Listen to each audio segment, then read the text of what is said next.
নমস্কার বন্ধুরা, Monica's food খাজানাতে সবাইকে স্বাগত।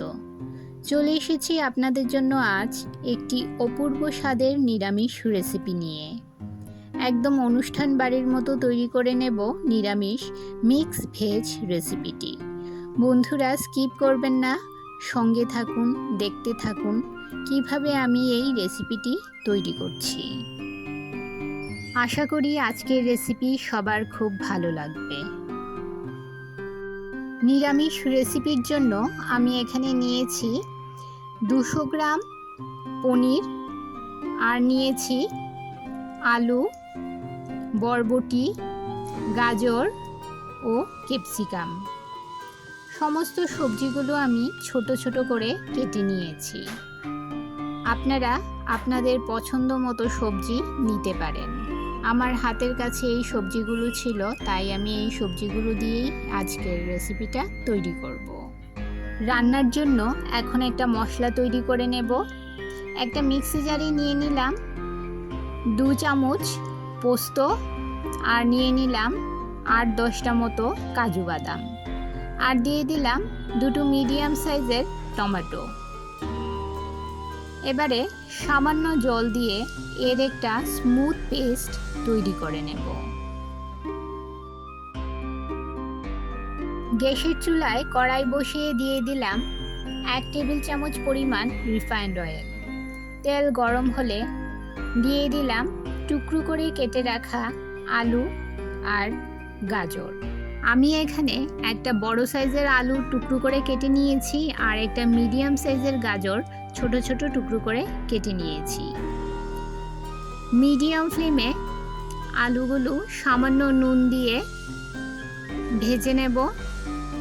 আলু ও গাজর সেদ্ধ হতে একটু সময় লাগে, তাই আলু আর গাজরটাকে আমি আগে ভেজে নিচ্ছি।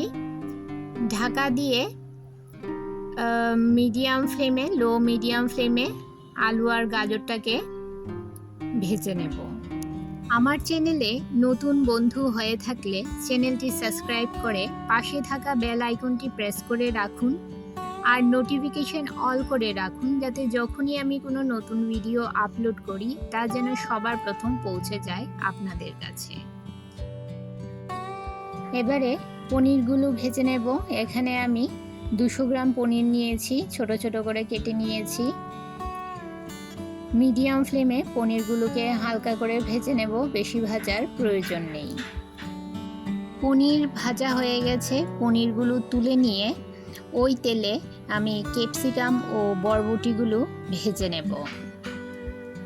বেশি ভাজার প্রয়োজন নেই, হালকা করে ভেজে নিলেই হবে। ক্যাপসিকাম আর বরবটির কাঁচা গন্ধ চলে যাওয়া পর্যন্ত ক্যাপসিকাম আর বরবটিগুলো ভেজে নেব। জাস্ট হালকা করে ক্যাপসিকাম আর বরবটিগুলো ভেজে তুলে নেব। সবজি ভেজে নেওয়ার পর কড়াইতে যে তেল ছিল তাতে ফোড়নে দিয়ে দিলাম 4টে শুকনো লঙ্কা ও হাফ চামচ গোটা জিরে। সামান্য নেড়ে নিয়ে যখন ফোড়ন থেকে সুন্দর একটা গন্ধ বের হবে, তখন এতে দিয়ে দেব 1 চামচ আদা ও কাঁচা লঙ্কা বাটা। কয়েক সেকেন্ড নেড়ে নেব যাতে আদার কাঁচা গন্ধ চলে যায়। এবারে এতে দিয়ে দিলাম পেস্ট করে রাখা মশলা।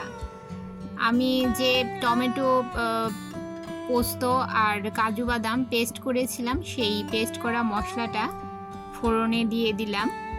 মশলার বাটিটা ধুয়ে সামান্য জল দিয়ে দিলাম যাতে মশলাটা পুড়ে না যায়। নেড়ে চেড়ে মিশিয়ে নিয়ে মিডিয়াম ফ্লেমে 2 মিনিট মশলাটাকে খুব ভালো করে কষিয়ে নিতে হবে। দিয়ে দিলাম 1 চামচ কাশ্মীরি লাল লঙ্কার গুঁড়ো, কালারের জন্য দিয়ে দিলাম, আর দিয়ে দিলাম স্বাদ মতো নুন। ভালো করে মশলার সঙ্গে নেড়ে চেড়ে মিশিয়ে নেব। আমার চ্যানেলের রেসিপিগুলো যদি আপনাদের ভালো লেগে থাকে, লাইক, কমেন্ট ও সাবস্ক্রাইব করে আমার পাশে থাকবেন বন্ধুরা। আর পাশে থাকা যে হাইপ বাটনটা রয়েছে, সেই হাইপ বাটনটাও প্রেস করে দেবেন, তাহলে আমার এই রান্নাগুলো পৌঁছে যাবে আরও বহু মানুষের কাছে। এবারে এতে দিয়ে দিলাম 2 চামচ ফেটিয়ে রাখা টক দই। এই পর্যায়ে গ্যাসের ফ্লেম লো রাখতে হবে, তা না হলে দই ফেটে যাওয়ার সম্ভাবনা থাকবে। গ্যাসের ফ্লেম লো করে দই মশলার সঙ্গে ভালো করে মিশিয়ে নিতে হবে। এভাবে লো ফ্লেমে 2 মিনিট আমি এই মশলাটাকে খুব ভালো করে কষিয়ে নেব। আমার নতুন পুরনো সকল বন্ধুদের জানাই অনেক অনেক ভালোবাসা, যারা আমার ভিডিওগুলো রেগুলার দেখছেন আর সুন্দর সুন্দর কমেন্ট করছেন। আপনাদের সুন্দর সুন্দর কমেন্ট আমাকে আরও উৎসাহিত করে নতুন নতুন ভিডিও বানাতে। মশলা ভালো করে কষিয়ে নেওয়া হয়ে গেলে আমি এতে দিয়ে দেব ভেজে রাখা সবজি আর পনির। সবজি ও পনির গ্রেভির সঙ্গে ভালো করে মিশিয়ে নিয়ে মিডিয়াম ফ্লেমে 2 থেকে 3 মিনিট আমি এই সবজিগুলোকে কষিয়ে নেব।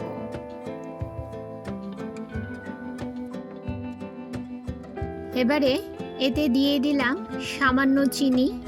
চিনিটা অবশ্যই দেবেন, এই রান্নাটা একটু মিষ্টি মিষ্টি হয় বন্ধুরা, তাই চিনিটা অবশ্যই দিতে হবে, চিনিটা স্কিপ করবেন না। চিনি সবজির সঙ্গে নেড়েচেড়ে ভালোভাবে মিশিয়ে নিয়ে এবারে এতে দিয়ে দেব পরিমাণ মতো জল।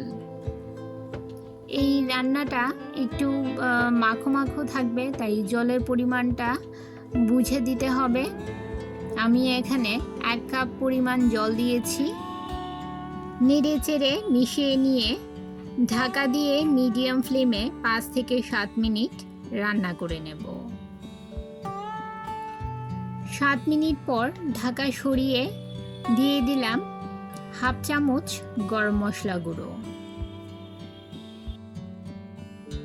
নিরামিষ দিনে এই রকম একটা মিক্স ভেজ রেসিপি তৈরি করতে পারেন বন্ধুরা, দুর্দান্ত টেস্ট হয়।